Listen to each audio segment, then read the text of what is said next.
একটি বড় দল সংস্কারের বিপক্ষে আমি আসলে যে প্রসঙ্গে আলোচনা করছিলাম সেই প্রসঙ্গটি আবার পরে আসছে, কিন্তু তার আগেই মাহবুব আলম যেমনটি বলছেন যে একটি বড় দল সংস্কারের বিপক্ষে আবারও মাসুল পাওয়ারের চেষ্টা করছে। আপনি বোধহয় সংসদ সদস্য হিসেবে প্রতিদ্বন্দ্বিতা করছেন, সেই মাসুল পাওয়ারের চেষ্টা আসলে কতটা রাখছেন বা কতটা করছেন বলে মনে হচ্ছে?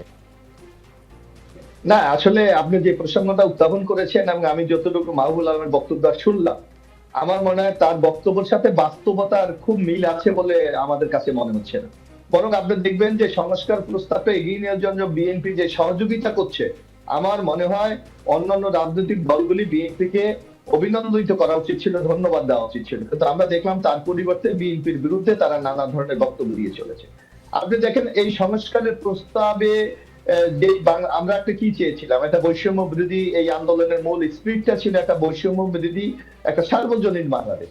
আজকে যে এনসিপির প্রতিনিধি হিসাবে উনি যে বক্তব্যটা রাখছেন, ওনারা তো সেই সার্বজনীন বাংলাদেশের বিরুদ্ধে একটা ধর্মীয় উন্মাদনার রাজনীতির দিকে ওনারা চলে গেছে। সুতরাং ওনারা যদি এই কথা বলে যে একটি বড় দল এই সংস্কার প্রস্তাবকে এগিয়ে নিয়ে যেতে বাধা সৃষ্টি করেছে, আমার মনে হয় এর সাথে বাস্তবতার কোনো মিল নেই।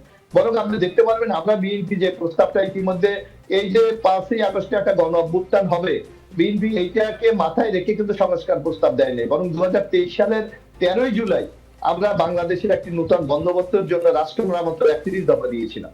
এবং আপনি দেখবেন সেই বিএনপির সংস্কার প্রস্তাবের অধিকাংশ বাস্তবায়ন হতে যাচ্ছে এই ঐক্যমত কমিশনের মাধ্যমে। আপনি দেখেন একটা জাতীয় সরকারের কথা আমরা বলেছি, একটা রেইনবো ন্যাশনের কথা বলেছি, আমরা প্রধানমন্ত্রীর ক্ষমতা একটা সীমিতকরণের কথা বলেছি, আমরা আপার হাউজের কথা বলেছি, আমরা সংসদকে কার্যকরী করার জন্য আর্টিকেল 70 আমরা সংশোধনের কথা বলেছি, আমরা একটা অন্তর্ভুক্তিমূলক সমাজ ব্যবস্থা কায়েমের কথা বলেছি। তো সুতরাং এই প্রস্তাবগুলো তো সব বিএনপির ছিল, সুতরাং বিএনপি বিরোধিতা করেছে। এটা একটা রাজনীতির ক্ষেত্রে একটা নতুন ন্যারেটিভ দাঁড় করাতে চাচ্ছে। আমি যা মনে করি সেটার সাথে বাংলাদেশের জনগণ কোনোভাবে একমত হবে না।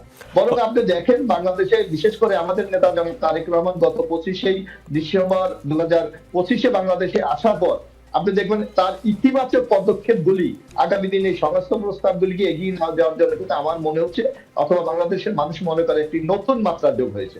সুতরাং কেউ যদি বলে বিএনপি এই সংস্কার প্রস্তাবে বাধাগ্রস্ত করছে, সেটা তারা বাস্তবতার থেকে অনেক বেশি দূরে আছে। অনেক ধন্যবাদ। আমি এখন পর্যন্ত রবীন্দ্র, আপনি লক্ষ্য করবেন এখন পর্যন্ত যে রাজনৈতিক দলগুলি সংস্কারের কথা বলে, তারা নিজেরা কিন্তু একটা সংস্কার প্রস্তাব নতুন ভাবে দিতে পারে নাই, বরং বিএনপির সংস্কার প্রস্তাবকে বল করে তারা আগামী দিনে কিন্তু এগিয়ে যেতে চাচ্ছে। সুতরাং বিএনপি আগামী দিনে একটি নতুন বাংলাদেশ তৈরি করার জন্য আমরা সেসব নিয়ে আরো আলোচনা শুনবো আপনার কাছ থেকে।